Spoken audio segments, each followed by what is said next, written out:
Bismillahirrahmanirrahim. Kita lanjutkan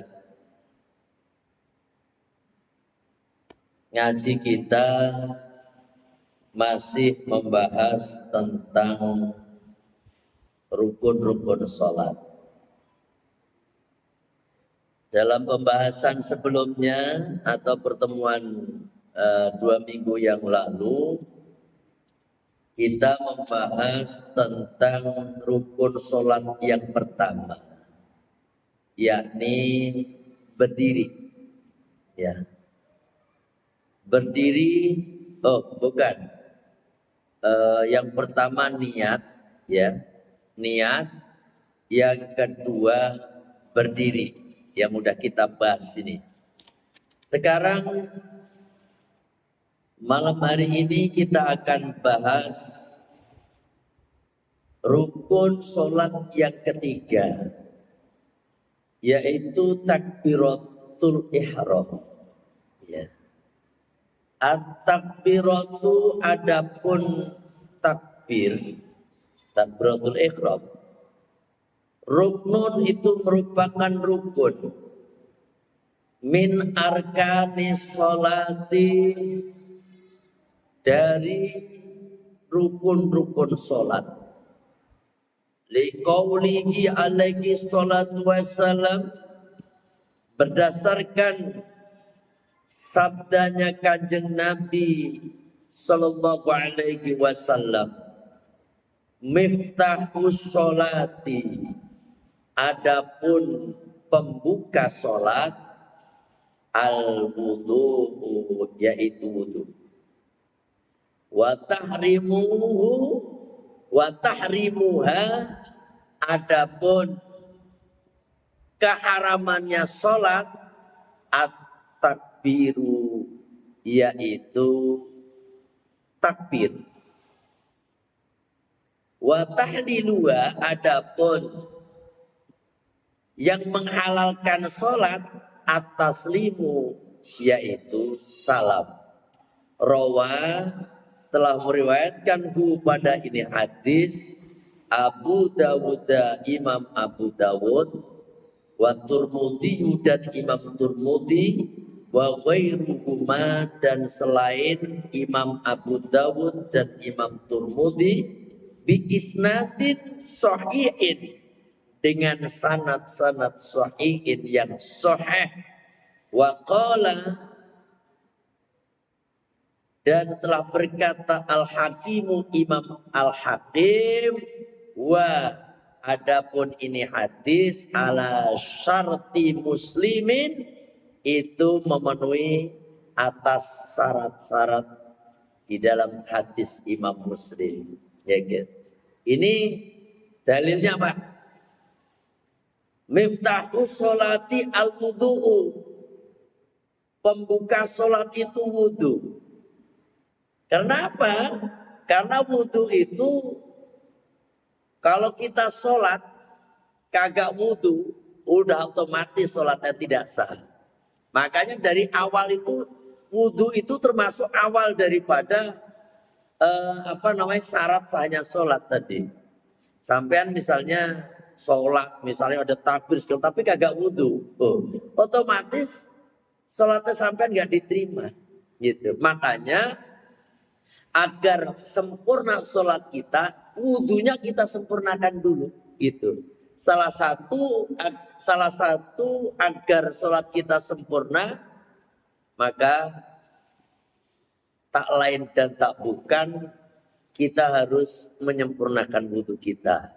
Kok kita wudunya nggak sempurna, yakin sholatnya nggak sempurna juga, gitu. Paham ini? Wa tahrimut takbiru, dan yang mengaramkan, ya kan, mengaramkan sholat itu adalah takbir. Artinya gini, mengaramkan itu maksudnya begini. Sampean sebelum takbiratul ihram, ya, itu boleh makan, boleh minum, boleh tidur, ya kan, boleh melakukan gerakan macam-macam gitu. boleh ngomong, ya kan? Tapi kalau udah Allahu Akbar, yang tadinya diperbolehkan tadi jadi haram. Nah, artinya tidak boleh gitu. Haram. Kalau udah Allahu Akbar, makan haram. Ya kan? Minum haram, ngomong haram. Ya kan? Makanya disebut takbiratul ihram gitu. Paham sampai sini? Termasuk kayak gini. Kalau orang umroh, orang umroh itu kan ada perkara-perkara yang diharamkan. Kapan? Ketika sudah niat, gitu. Kalau orang udah niat Allah apa namanya? Labbaik Allahumma umrotan gitu. Wa ahramtu biha lillahi ta'ala. Atau nawaitul umrota wa ahramtu biha lillahi ta'ala. Maka segala sesuatu yang diharamkan ketika umroh itu haram semua. Sebelum niat itu enggak. Contohnya misalnya kalau kita sebelum niat, ini di luar tema, ini biar nyambung aja. Sebelum kita niat nawaitul umrata wa ahramtu biha lillahi ta'ala, boleh kita potong kuku, ya kan? Boleh potong rambut, boleh pakai wangi-wangian segala macam. Tapi kalau udah niat berumroh tadi, nawaitul umrata, saya berniat umroh, ya kan? Wa ahramtu, dan hamba mengharamkan biha, ya kan, dengan sebab umroh tadi, lillahi ta'ala. Apapun yang diharamkan, apa yang ada dalam umroh itu saya haramkan, gitu maksudnya. Maka sejak niat itu udah nggak boleh. Contohnya pakai wangi-wangian nggak boleh, potong rambut nggak boleh, potong kuku nggak boleh. Laki-laki nggak boleh pakai pakaian berjahit, hanya pakaian dua helai pakaian yang tidak berjahit. Laki-laki kagak boleh pakai celana dalam. Nah, itu semuanya itu berjalan kalau udah niat. Begitu juga dengan sholat, Pak. Kalau sebelum sholat apapun boleh, ya kan? Apapun boleh. Tapi kalau udah niat disertai dengan takbiratul ihram, Allahu Akbar, maka disebut takbiratul ihram. Takbir yang mengharamkan segala sesuatu yang tadinya halal jadi haram. Paham sampai sini? Wa tahliluha at-taslimu, dan yang menghalalkannya itu adalah salam. Yang tadinya haram, ketika udah Assalamualaikum warahmatullahi, maka semua yang tadinya haram halal lagi, gitu. Makanya habis sholat itu apa aja boleh, itu termasuk salaman, ya kan?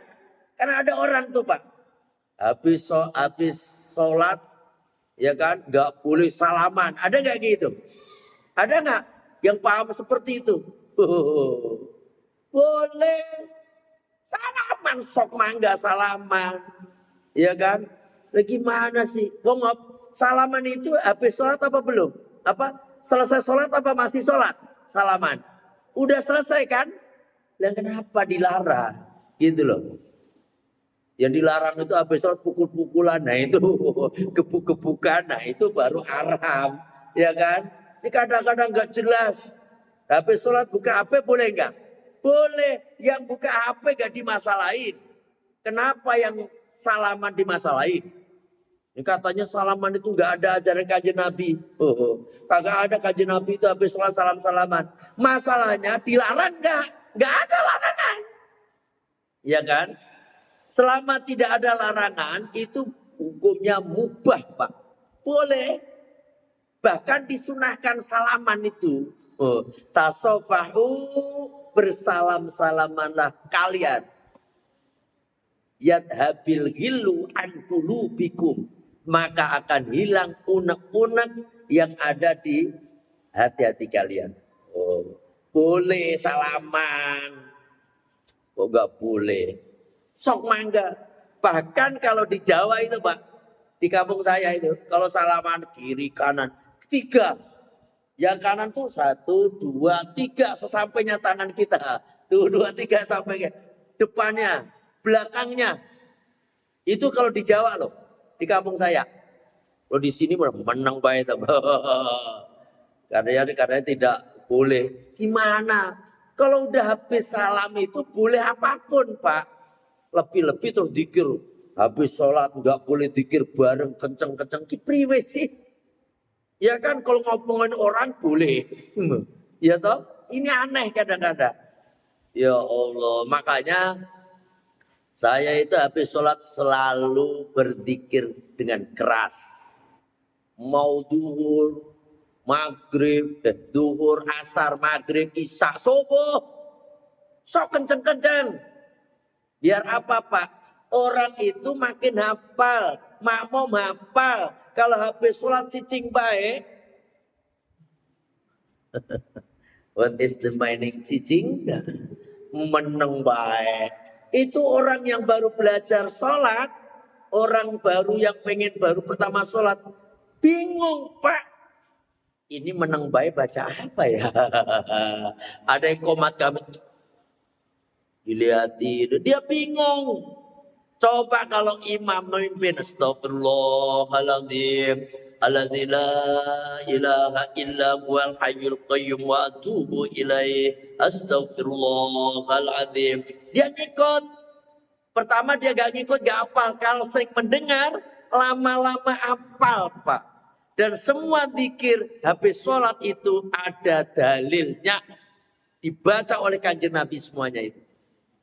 Ya kita kan astagfirullahaladzim alladzi la ilaha illa huwal hayyul qayyum wa atubu ilaih 1 kali. Ya 3 kali. La ilaha illallah wahdahu la syarika lah lahul mulku wa lahul hamdu yuhyi wa yumiitu wa huwa ala kulli syai'in qadir 3 kali. Ya kan? La ilaha illallah wahdahu la syarika lah lahul mulku wa lahul hamdu yuhyi wa yumiitu wa huwa ala kulli syai'in qadir. Allahumma ajirna minan nar, Allahumma ajirna minan nar, Allahumma ajirna minan nar. Ada semua itu Pak. Allahumma anta salam wa minka salam wa ilaika ya'udhu salam fa hayyina rabbana bisalam wa adkhilna al-jannata darus salam tabarakta rabbana wa ta'ala ya dzal jalali wal ikram. Ada dalilnya. Ada lagi Allahumma inna ala dzikrika wa syukrika wa husni ibadatik. Ada. Terus baca Al-Ikhlas ada, Al-Falaq ada, Anas ada. Terus baca ayat kursi ada. Semua dalilnya ada di dalam kitab Irsyadul Ibad. Kenapa saya ngomong begitu? Karena saya kemarin udah sama santri ngaji Irsyadul Ibad itu, ternyata banyak. Kalau itu yang kita baca habis sholat gitu sebagian kecil aja, ya kan? Gak ada terus. Tapi kan itu gak harus kenceng-kenceng bacaannya. Baru keras, kita kan diem aja. Gimana? Kalau diem, dari mana sahabat itu tahu kalau bacaan itu dibaca Kanjeng Nabi? Kalau bukan Kanjeng Nabi kenceng suaranya. Paham ini? Abdullah bin Abbas mendengar, beliau meyakinkan nih, waktu beliau masih kecil, bahwasanya sholatnya Kanjeng Nabi selesai itu ketika udah tidak terdengar orang berzikir bersama dengan Kanjeng Nabi.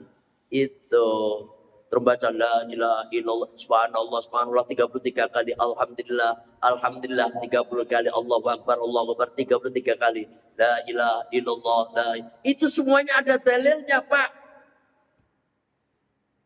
Yang dipermasalahkan kan kadang-kadang orang itu kayak gitu, tapi kan nggak boleh kenceng. Mana dalilnya yang nggak boleh kenceng? Coba saya carikan. Tolong dicarikan saya teh. Yang nggak ada, yang nggak memperbolehkan dengan kenceng lu di mana? Paham ini? Makanya Pak, ini butuhnya guru itu begitu. Lo sampai kalau ngaji lewat Google ya, YouTube, Instagram, Facebook, Ya kalau gurunya ya kayak yang kayak kita ulama-ulama Ahlussunnah wal Jamaah An-Nahdliyah, NO. Ya kalau guru yang lain ya gak boleh Pak. Ya kan? Terus dia punya alasan. Kan di Mekah, oh di Mekah urusannya. Di Mekah itu gak ada itu zikir bareng-bareng. Pak, di Mekah Arab Saudi itu, Mekah maupun Madinah, itu pahamnya Wahabi. Paham? Kalau sampai cari yang Ahlussunnah wal Jamaah, mau yang di Yaman, mau yang di Irak, ya kan di Iran. Iran itu Syiah. Dulunya Ahlussunnah wal Jamaah. Sekarang itu saya kan pernah ke Mesir. Istighfar, astagfirullahaladzim. Kemarin waktu saya ke Mesir, Pak. Salat subuh di Mesir. Saya di masjid nyari masjid pagi-pagi. Oh, di Mesir banyak anjing ternyata. Banyak anjing, berkeliaran banyak anjing Pak. Gak tahu itu, saya nanya ke Mas siapa itu Mutoib guide-nya itu. Orang Mesir tapi bisa bahasa Indonesia. Saya tanya Mas, siapa sih namanya? Kenapa di Mesir ini kok saya lihat itu di perapatan-perapatan itu di jalan-jalan banyak anjing ya, gitu. Kata Mas itu Mutaib itu, karena di sini mah anjing kagak ada yang ngerawatin, katanya begitu. Jadi liar. Itu banyak anjingnya banyak banget. Ini kisah nyata. Jadi kan di sana juga astagfirullahaladzim, aladzila Mesir loh itu. Mesir itu makamnya Imam Syafi'i rahimahullah. Saya ziarah ke sana. Iya kan? Artinya apa? Imam Syafi'i menjalankan itu, Pak. Ya kan? Imam Syafi'i itu ulama salaf. Ya kan? Ulama salaf. Ulama salaf itu ulama yang hidup dalam kurun waktu 3 abad setelah Kanjeng Nabi wafat. 300 tahun. Imam Syafi'i itu lahir tahun 150 Hijriah. Beliau wafat tahun 204 Hijriah. Itu masih 300 ini. Bahkan Imam Bukhari, kenal Imam Bukhari? Gimana kenalnya juga?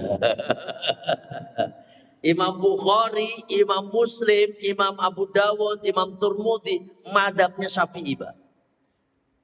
Itu perlu Bapak ketahui. Kadang-kadang ini nggak jelas. Ada orang ngomong gini, Pak. Kadang-kadang sok pintar. Apa karangan? Ini kita masuk madhab Syafi'i ini yang kita baca kitab ini ya. Ini kitab-kitab yang dipelajari di pesantren di NU itu gak ada itu apa namanya riwayat hadis Bukhari tiba ini oleh Imam Syafi'i.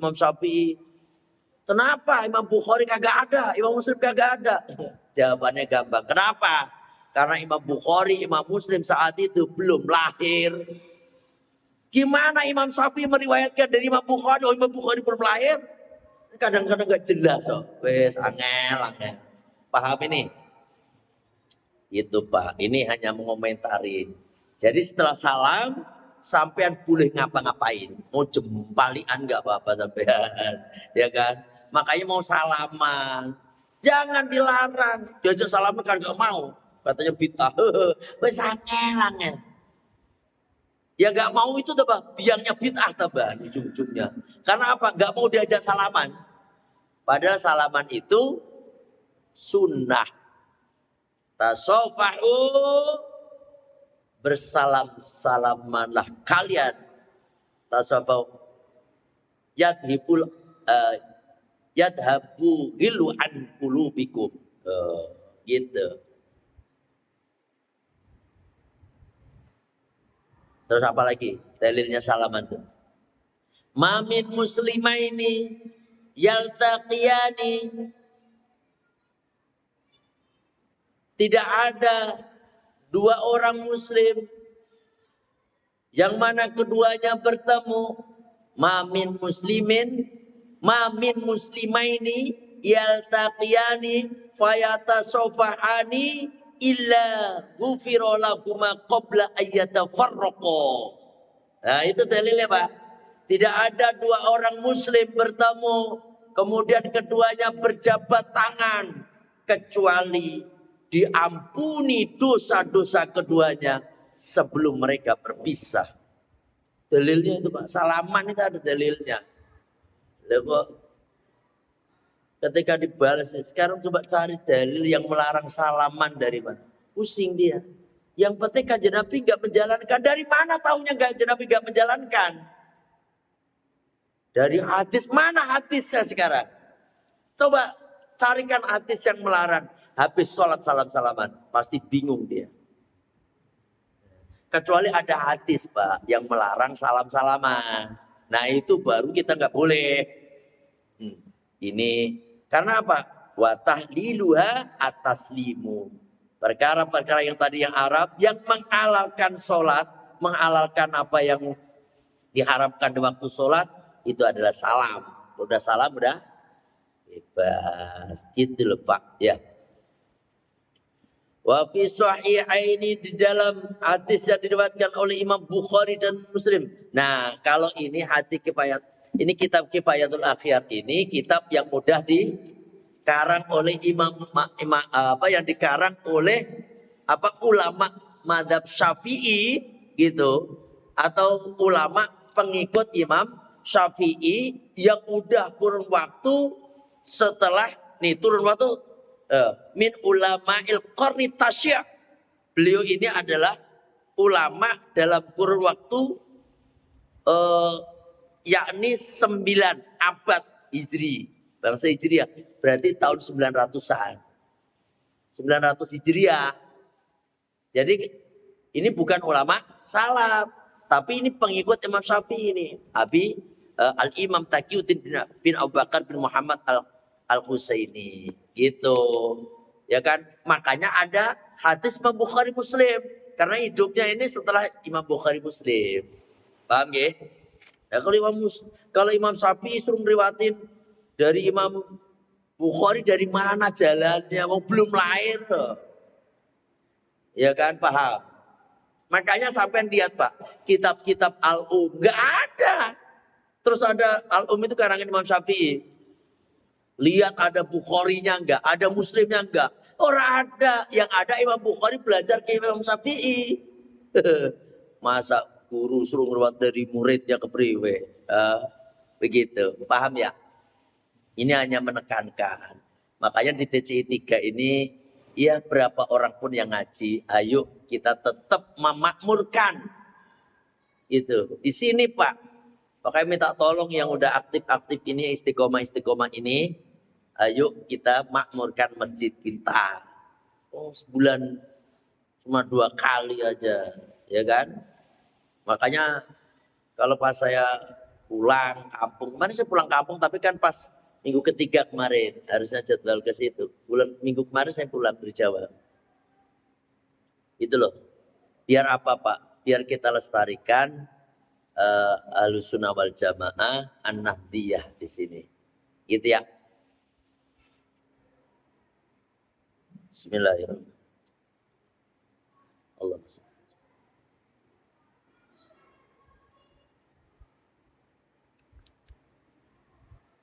Alhamdulillah ya Allah. Wa fi sahihaini, di dalam hadis diriwayatkan oleh Imam Bukhari dan Imam Muslim, fi haditsil musii salatahu. Di dalam hadis yang menjelaskan tentang buruknya orang yang sholat, yang menjelaskan tentang orang yang sholatnya buruk. Jadi ada orang Pak, zaman Kanjeng Nabi itu ada hadis panjang hadis ini. Jadi ketika ada orang sholat, tiba-tiba sholat dia. Terus kata Kanjeng Nabi,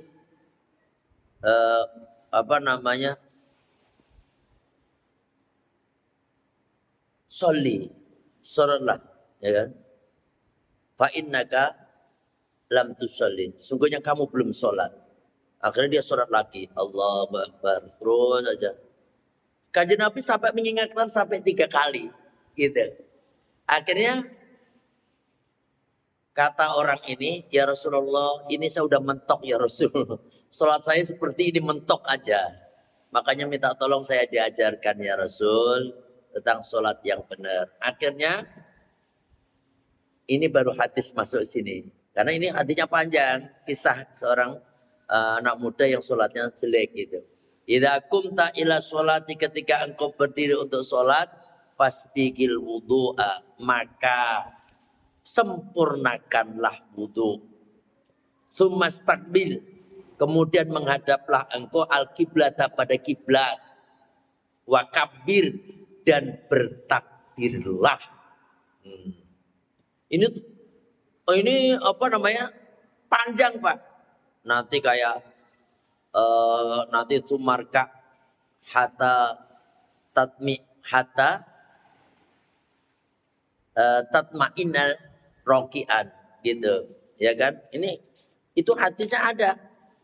Kemudian nanti sujud, ya kan? Sampai sujud juga engkau tumak nina, ya kan? Dan seterusnya dan seterusnya. Ini cuma begitu kata kanjeng Nabi. Ketika engkau hendak sholat, maka sempurnakanlah wudumu. Kemudian bertakbirlah. Ini kan hanya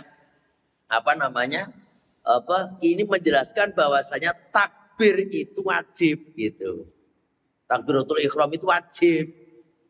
Ingat, yang namanya takbir itu apa nengerane? Allahu Akbar. Bukan ngangkat tangan. Ini saya berkali-kali ngomong. Banyak di antara kita sholat itu dianggapnya mengangkat tangan itu takbir. Atau takbiratul ihram. Pada takbiratul ihram itu ya Allahu Akbar. Mengucapkan Allahu Akbar itu namanya takbiratul ihram. Ngangkat tangan itu sunnah. Sampai nggak ngangkat tangan, yang penting Allahu Akbar, sah sholatnya. Tetapi sebaliknya, Bapak ngangkat tangan, tapi kok nggak mengucapkan Allahu Akbar, belum dikatakan sholat. Karena apa tadi? Miftahus sholat, Watahrimu at-takbir. Watahrimu at-takbir tadi. Atau dikatakan kan as-sholatu lughatan ad-du'a. Sholat itu menurut bahasa kan doa. Wa syar'an, dan menurut syariat itu aqwalun wa af'alun muftatahatun bitakbir. Ucapan-ucapan, gerakan-gerakan yang diawali dengan takbir. Tuh. Ya kan? Artinya apa? Lah kalau orang belum takbir ya belum sholat namanya. Lah itu udah ngangkat tangan. Itu ngangkat tangan hukumnya sunnah. Bukan wajib. Yang wajibnya adalah Allahu Akbar. Ya kan? Qala telah berkata An-Nawawi, Imam Nawawi. Wa ada ini hadis ahsanul adilati. Itu merupakan paling baik-baiknya dalil. Karena bahwasanya kanjeng Nabi Shallallahu Alaihi Wasallam lam yakur, kanjeng Nabi tidak menyebutkan lahu kepada itu orang, ya kan? Fil hadis, di dalam hadis ilal fardu, kecuali pada kecuali wajib gitu. Ilal fardu kecuali wajib. Makanya takbir, Pak, jangan sampai gak takbir sholat, ya. Dah. Ada yang nanya sebelum saya lanjutkan? Ada nanya gak? Ada? Orang ada? Kalau nggak ada yang ditanyakan ya udah. Berarti udah paham ya.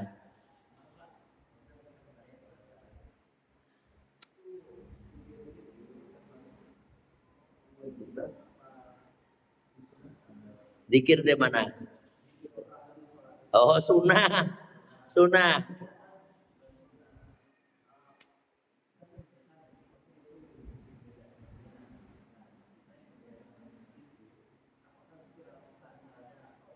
Oh iya, kita lakukan sendiri. Gak harus ngikutin imam. Karena imamnya kagak dikir jar. Ya udah kita sendiri aja, astagfirullahaladzim. Gitu. Gak harus Mama dikir nggak harus begitu. Biarin aja. Kalau dia nggak usah berantem juga. Yang dikir ya sok mangga, yang dikir jahar maksudnya, dikir keras silakan. Yang nggak dikir juga mangga. Jangan berantem aja pokoknya. Gara-gara satunya dikir, satunya kagak berantem. Kenapa itu? Kok pada berantem tuh? Tadi gara-gara tuh imamnya kagak dikir, ini makmumnya nggak terima, berantem dia pukul-pukulan. Kata orang yang nggak sholat, alhamdulillah saya gak sholat. Begitu ujung-ujungnya. Enak ya. Makanya jangan. Itu sunnah. Berzikir habis sholat itu sunnah. Ya, saya kira sampai di sini ngajinya. Kita tutup majelis kita dengan baca Sayyidul Istighfar. Bismillahirrahmanirrahim. Allahumma anta rabbi la ilaha illa anta khalaqtani wa ana 'abduka wa ana 'ala ahdika wa 'adika mastata'tu a'udzu bika min syarri ma sana'tu abu'u laka bi ni'matika alayya wa abu'u bi dhanbi faghfir li fa innahu la yaghfiru dzunuba illa anta astaghfirullahal adzim astaghfirullahal adzim astaghfirullahaladzim. Subhanaka Allahumma wa bihamdika asyhadu an la ilaha illa anta astaghfiruka wa atubu ilaik. Alhamdulillah. Assalamualaikum warahmatullahi wabarakatuh.